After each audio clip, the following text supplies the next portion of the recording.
ce livre, Mieux manger pour prévenir l'Alzheimer et d'autres maladies neurodégénératives, Cynthia Cuneo de SOS Cuisine, auteur de ce livre. On parle de 750 000 Canadiens qui souffrent d'Alzheimer ou d'autres maladies apparentées, démence.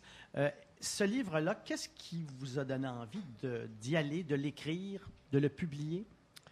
Alors, c'est des amis, un couple, dont il y en a un dont les deux parents sont affectés par l'Alzheimer et l'autre un parent. Donc, ce couple-là est terrorisé pour ce qui va arriver de eux et pour leurs enfants, parce qu'il y a un effet d'hérédité. Donc, j'ai pensé que ça faisait un sujet que probablement il y avait d'autres personnes. Je voulais voir qu'est-ce que je pouvais faire pour aider mes amis, de leur donner de l'espoir, puis de leur donner des idées concrètes. C'est ça, je pense qu'on a réussi. Mais si on pense à l'hérédité, est-ce que quand c'est héréditaire, il n'y a pas de non-solution? Autrement dit, est-ce que l'alimentation peut même avoir un impact positif? Même si on est héréditaire, même si c'est héréditaire, oui, absolument, aussi. c'est ça. Il y a des facteurs qui ne sont pas modifiables, mais il y a des facteurs modifiables. Par exemple, on peut arrêter de fumer, ça c'est déjà une chose. Puis l'hypertension, le diabète et tout ça, si on a ça déjà à 40 ans, ben il est temps d'agir parce que la bonne nouvelle, c'est qu'on peut agir sur l'Alzheimer, mais c'est la même façon, ça va aider aussi les maladies cardiovasculaires, le cancer. Donc, ça vaut vraiment la peine. C'est ça. Dans ce livre, il y a des textes qui évoquent bien le fait qu'on ne doit plus fonctionner en silo maintenant, qu'on doit justement voir qu'une façon de se nourrir peut avoir une incidence positive sur d'autres types de maladies, d'autres problèmes de santé. Est-ce que je fais partie de ceux, je vous pose la question à vous, est-ce que vous croyez ici au restaurant, tous ceux qui nous accompagnent, qu'effectivement, on peut aider à prévenir une maladie comme l'Alzheimer? Moi, spontanément, j'ai envie de douter que l'alimentation peut se faire. Est-ce que vous doutez ou vous croyez? Applaudissez si vous croyez que ça peut aider. Eh bien. Et sincèrement, je me dis toujours, ça se peut pas qu'on puisse retarder à ce point ou qu'on puisse éviter, parce qu'il n'y a pas d'aliment miracle. Non, il n'y a pas d'aliment miracle. On ne parle pas de super-aliments et puis on ne parle pas de quelque chose qui va soigner l'Alzheimer. Hein? On parle de prévenir. Il faut agir le plus tôt possible. Et puis, ce n'est pas moi qui ai sorti le 30-50 %. Moi, je suis seulement un divulgateur. On a fait beaucoup de recherches. Il y a des tonnes de papiers scientifiques. Vous en trouvez 4 pages entières à la fin du livre, donc avec les recettes, évidemment, mais c'est en fait, parce qu'en effet, en étudiant les problèmes cardiovasculaires, on a étudié beaucoup de populations, puis certaines de ces personnes-là ont été suivies aussi. Est-ce qu'il y a un déclin cognitif? Alors, la surprise, c'est que ces gens-là qui avaient une amélioration de leur état de santé en général, il y avait aussi moins de déclin cognitif. Ça a été fait sur l'alimentation méditerranéenne, des études sur 7500 personnes. Puis dans la méthode MIND, qui est une méthode nord-américaine adaptée ici, 723 personnes ont été étudiées sur une période de 5 ans et on a vu qu'ils étaient 7 ans et demi plus jeunes du point de vue cognitif. Donc, on n'arrivera pas à vous garantir quoi que ce soit, mais on peut vous faire vivre plus longtemps, mieux, pour que vous allez mourir de quelque chose d'autre, pas l'Alzheimer. C'est quoi le MIND? Le MIND, on parlait de... C'est comme une diète.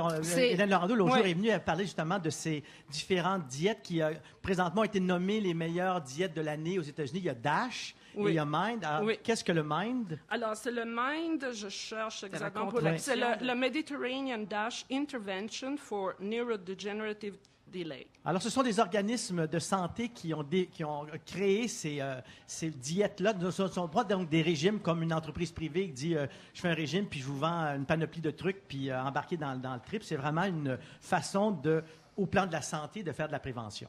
C'est ça, absolument. Et puis, ça, c'est toujours des études. Donc, on a adapté le régime méditerranéen. Les gens ici ne mangent pas autant de légumineuses, pas autant de poissons. Donc, on a vu qu'est-ce qu'on peut faire d'autre. Et puis, avec le temps, on a vu les légumes verts. Il faut augmenter la quantité de légumes verts et les petits fruits. Donc, par rapport au méditerranéen, ajoutez-y ça. Et je dirais aussi, ajoutez-y les oméga-3, donc les bons gras. Ça, c'est très important. Le cerveau a besoin de gras. Donc, dans ce livre, il y a évidemment des explications scientifiques au début pour mieux comprendre le contexte. Il y a des diètes proposées. Il y a une façon de se nourrir qui est proposée. Et comment vous êtes vraiment basé sur le MIND? Est-ce que vous avez pris aussi des éléments de d'autres types de diètes pour en créer une qui fait en sorte qu'ici, on va facilement retrouver tous les aliments? Oui, c'est ça. Donc, on explique comment faire, puis comment le mettre en pratique. On a des menus spécifiques sur le site. Donc, on vous dit, par exemple, tous les jours des légumes verts, des légumes oranges. Tous les jours, soit des noix, soit des légumineuses. Puis seulement très, très rarement les sucreries, par exemple. Oui. La viande rouge, on n'a même pas une recette de viande rouge parce qu'on peut très bien s'en passer. Donc, on a vraiment une fréquence de qu'est-ce qu'il faut manger pendant la semaine pour s'assurer d'avoir tout ce qu'il nous faut. Qu'est-ce qui vous a le plus surpris dans tout ce qui est cette réflexion-là sur l'Alzheimer et l'alimentation? Est-ce qu'il y a des éléments qui ont fait « Oh, là, je ne m'attendais pas à lire ou à apprendre ça ». Bien, ça m'a surpris, par exemple, comment le cerveau est énergivore, combien on a besoin de ce qu'on mange qui s'en va dans l'activité intellectuelle. On comprend très bien dans l'activité physique, mais dans l'activité intellectuelle, pour moi, ça a été une surprise. Et puis, malheureusement, ça veut dire aussi qu'il y a beaucoup de choses qui brûlent dans le cerveau, donc des radicaux libres, donc d'autant plus important d'avoir des mets très, très, très colorés pour avoir tous les antioxydants qui vont contrer les radicaux libres. Donc ça, pour moi, ça a été la surprise. Puis la surprise positive, ça a été que effectivement, ça marche aussi pour je retrouvais ce que Richard Béliveau nous dit de faire, je retrouvais ce qu'on nous dit de faire pour la prévention cardiovasculaire. Ça, c'était le positif. Mais moi, je n'étais pas très sûre. Je me disais, qu'est-ce que je fais à la fin? J'écris le livre et si à la fin, je dois dire, tu décides de quoi tu vas mourir, tu manges comme ça. Non, heureusement, on prévient Encore là, donc, on ne fonctionne plus en silo. Non, okay. Absolument. Est-ce que dans ce bouquin, on a aussi la dimension plaisir? Parce qu'il y a toujours le malaise quand on pense à l'alimentation et la santé. Est-ce que ça devienne un livre... c'est ça, contraignant, et puis le plaisir, il fout le camp. Oui, ben j'espère. On a des photos qui essayent de témoigner comment c'est coloré, comment c'est attirant, puis alléchant. Plusieurs de ces recettes se retrouvent déjà dans les menus SOS Cuisine, donc elles sont déjà cotées par nos membres.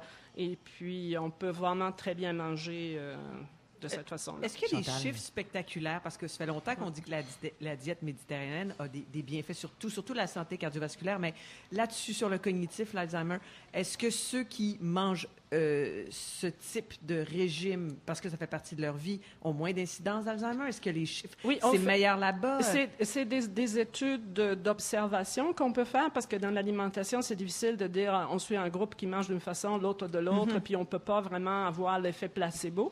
Mais oui, il y a plusieurs études qui pointent sur non seulement la nourriture méditerranéenne, mais par exemple la présence du thé vert au Japon, la présence de ceux qui mangent des poissons gras qui n'ont pas l'Alzheimer. Et là, on comprend l'oméga 3. Donc, c'est pour ça qu'on a essayé de prendre un peu de partout pour dire, bon, c'est ça qu'il faut faire pour manger comme ça. Parce que, oui, il y a ça. Donc, il y a certaines populations qui ont... Mais qui, de l'autre côté, ils font des choses moins bien. Parce que on parle d'alimentation, c'est sûr, mais il ne faut pas oublier, l'activité physique est très, très, très importante. L'activité intellectuelle aussi, continuer à se garder le cerveau occupé.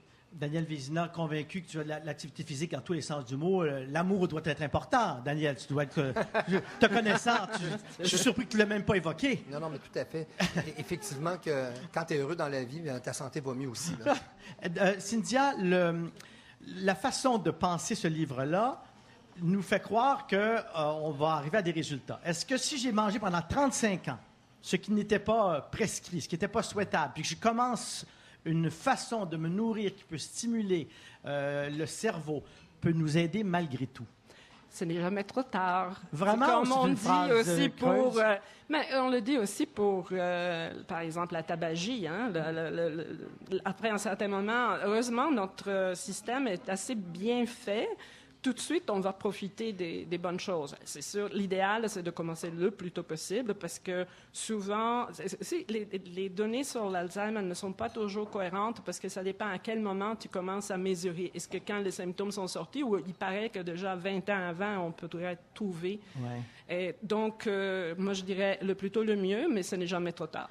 Alors, ça s'appelle Mieux manger pour prévenir l'Alzheimer et d'autres maladies neurodégénératives. Est-ce que sur le site SOS Cuisine, j'ai pu comprendre, là, il y a ce lien-là aussi pour justement pouvoir attacher le livre et des recettes? Oui, on peut avoir juste le livre, on peut avoir le livre et les menus, on peut avoir juste les menus, on peut faire comme on veut.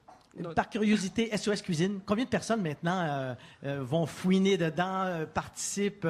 Parce que c'est évidemment apprendre les spéciaux de la semaine, apprendre une façon de cuisiner, c'est plein de trucs. On a des centaines de milliers de personnes qui viennent peut-être juste prendre des recettes. Il y en a des dizaines de milliers qui prennent les menus. On est en anglais, en français et en italien depuis le début de janvier. Ça m'étonne, vous n'avez pas du tout l'accent italien pourtant.